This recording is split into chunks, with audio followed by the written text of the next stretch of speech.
Alors sans plus tarder, nous sommes de retour dans la partie 2. Jésus vous aime, introduction comme d'habitude. Il vous aime, il vous aime, il vous aime. Marchez avec le Saint-Esprit, parlez-lui, soyez ses intimes, soyez ses amis, ses meilleurs amis, et il vous révélera de grandes choses, des choses cachées que vous ne connaissez pas. Il vous parlera de votre destinée, de votre époux, de future épouse. Il va vous révéler tellement de choses. Mais ça, c'est pour les intimes de l'Éternel. Voilà. Qu'est-ce que je voulais dire? Oui, en tant qu'enfant de Dieu, nous avons des combats, effectivement. Il y a des combats liés à des saisons. Quand on a des combats aussi, ça annonce aussi une nouvelle porte derrière qui va s'ouvrir. Alléluia. Et donc, on ne doit pas baisser les bras, on ne doit pas murmurer, mais on doit crier à Dieu. Seigneur, aide-moi, qu'est-ce qui se passe? Je comprends pas. Et il va vous dire, ah, il y a une grande gloire derrière et c'est normal.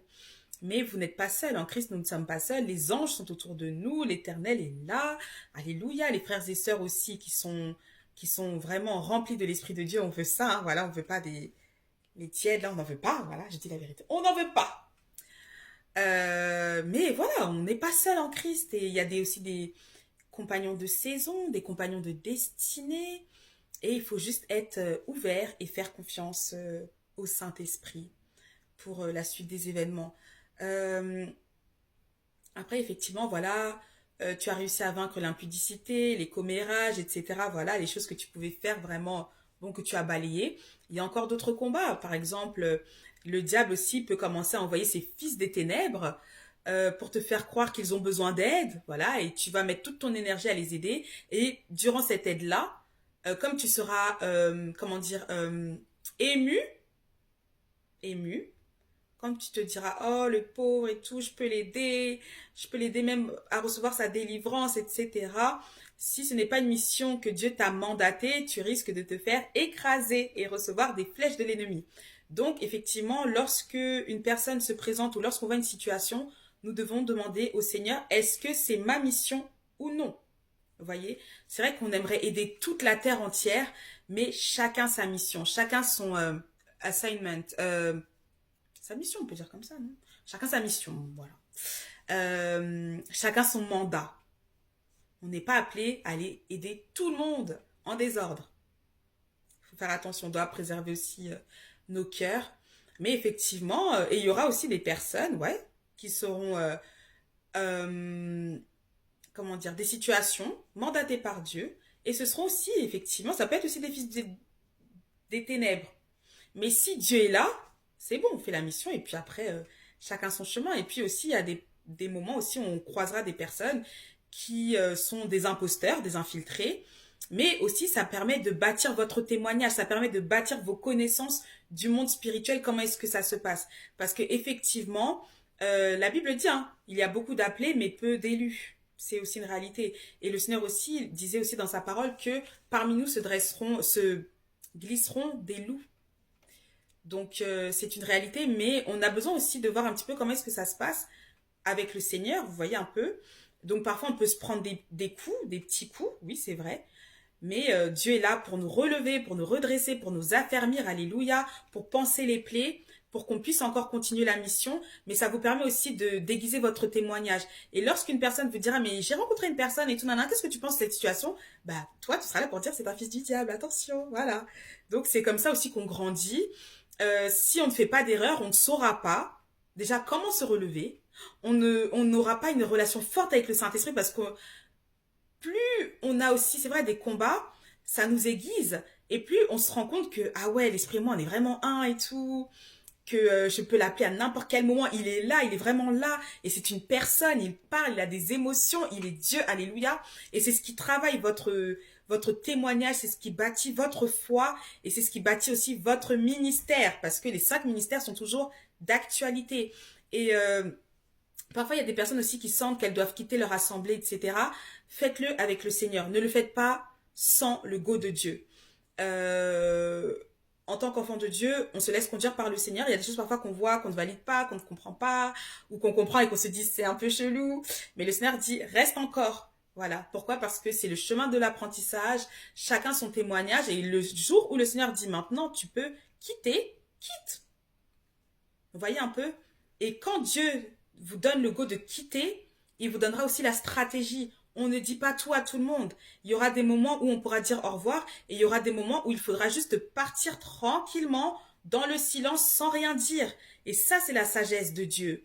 Pourquoi? Parce que si vous commencez à parler, l'ennemi qui est là, non, il sait très bien. Il sait. Quand une personne est conduite par Dieu pour quitter, c'est parce que c'est le ministère qui est en train de. Vous voyez un peu, ça brûle. Donc le ministère est en train de se d'éclore. Et donc, si vous en parlez comme ça, là, vous allez rencontrer vraiment des vrais Saül qui persécutaient David. Donc, attention. Et vous allez aussi rencontrer des personnes qui ne comprendront pas, qui vous diront, mais non, mais est-ce que tu es sûr? Je pense pas que ça vienne de Dieu, etc., etc. Donc, ça va être compliqué. Vous allez commencer à douter, etc., à réfléchir aux caisses. Et aussi, il faut pas oublier, l'ennemi change de stratégie, d'accord? C'est là où on va commencer à vous proposer comment dire, des départements, des responsabilités. Voilà. Donc, il faut marcher avec le Saint-Esprit. Ce n'est pas pour rien qu'on le dit. Et après cela aussi, le Seigneur vous donnera aussi d'autres stratégies. Soit il vous conduira auprès d'une autre assemblée, ou il continuera à vous enseigner, à vous former, etc. Ça, c'est Dieu qui décide, ok? Mais il faut vraiment être vigilant. Je sais de quoi je parle. Soyez vigilant, marchez avec le Saint-Esprit. Quand il y a des choses comme ça, l'ennemi, hein, qu'est-ce qu'il veut faire? Il veut rattraper, ok? Donc il faut être vigilant, il faut être sage et continuer à marcher avec le discernement. Et vraiment, c'est tout ce que je vous souhaite. Et ce que je vous souhaite aussi, c'est qu'au retour de Christ, vous soyez aussi enlevés, que vous ne restiez pas sur cette terre-là après l'enlèvement de l'Église, parce que ça va être très, très, très, très difficile. Ça va être insensé. Ça va être vraiment insensé. Parce qu'en fait, il n'y aura pas 10 000 choix. Vous voyez, c'est comme ce qu'on dit, hein. Soit tu choisis Christ et tu vivras, soit tu refuses Christ et tu mourras. Parce qu'en refusant Christ, tu marches avec le diable. Que tu le veuilles ou non, quelqu'un règne sur toi. Et donc, après l'enlèvement de l'Église, ce sera pareil. Soit tu refuses de porter la marque de la bête et tu seras persécuté jusqu'à la mort, soit tu acceptes de porter la marque de la bête sur ta main ou sur ton front, et là, c'est terminé. Ça veut dire déjà que tu as le sceau du diable sur toi, et c'est la mort éternelle, et c'est l'enfer. Vous voyez un peu? Donc effectivement, ceux qui refuseront de porter la marque de la bête, bah, en fait, on se pose la question clairement, vous allez faire comment pour vous vêtir, pour vous nourrir, pour vous loger? Parce qu'il y aura vraiment une vraie chasse aux chrétiens. Oui, voilà, c'est vrai. En tout cas, ceux qui ont connu Christ et ceux qui connaissent la parole de Dieu et qui décideront coûte que coûte de ne pas porter cette marque-là. Mais ce sera difficile. Ce sera une vraie persécution. Pourquoi? Vos voisins vont vous dénoncer. Enfin, voilà. C'est réel. Voilà, ce n'est pas un jeu. Et pour ceux qui seront enlevés, ce sera les noces de l'agneau. Alléluia! Alléluia! Et c'est ce qu'on veut. On veut participer aux noces de l'agneau. Un grand festin préparé pour nous. Ah là là, vous ne voulez pas être là, franchement. Bon, c'est un choix, hein, effectivement. Il faut s'écarter de la distraction, s'écarter du péché. Il faut commencer à sélectionner ce que je regarde. Parce que ce que je regarde ou ce que j'écoute sont des portes. Vous voyez un peu? Et donc, c'est ça, marcher par le Saint-Esprit. Beaucoup de personnes disent qu'elles marchent par l'Esprit, mais quand on les voit, on ne comprend pas. On dit, mais c'est quoi marcher par l'Esprit pour toi? Bah, marcher par l'Esprit, en fait, c'est lorsque le Seigneur me dit ne fais pas ça, je ne le fais pas. Vous voyez un peu? Va là-bas, j'y vais. C'est ça, marcher par l'Esprit. Ce n'est pas faire comme ce que je faisais avant. Sinon, il n'y a aucune différence. Sinon, on n'est pas dans cette dimension de la nouvelle créature. Et les choses anciennes sont passées, voici toutes choses sont devenues nouvelles. On n'est pas dans cette dimension-là. Marcher par l'Esprit, c'est l'écouter, c'est répondre à son appel, c'est répondre à ses instructions, mettre en pratique ses instructions. Marcher avec discernement. C'est ça, marcher par l'Esprit.